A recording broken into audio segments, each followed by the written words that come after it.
Legendary trio na TVJ, Maine Mendoza at Singing Queens, bibida sa Box Office Entertainment Awards. The legacy continues na gaganapin sa The Henry Lee Irwin Theater, Ateneo de Manila University.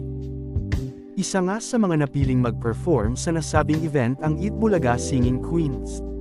Makakasama nila rito ang ilan pang mga artists tulad ni Jet Pangan, Mitoy Yunting, Aramina, ang tambalang KD Lex KD Estrada at Alexa Ilacad. Nandyan din si Bel Mariano na paparangalan naman bilang Princess of the Philippine Entertainment.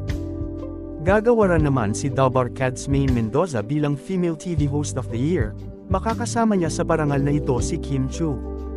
Samantalang gagawaran naman ng box office iconic stars for television ang trio nila Tito Zen, Bossing Vic Soto at Joey De Leon. Kung ang TVJ ang iconic stars ng Philippine television, sila Vilma Santos at Christopher De Leon naman ang para sa Philippine movies. Gagawaran din ang dating Dabar Cads at ang Asia Multimedia stars na si Alden Richards bilang box office king. Habang si Catherine Bernardo naman ang box office queen.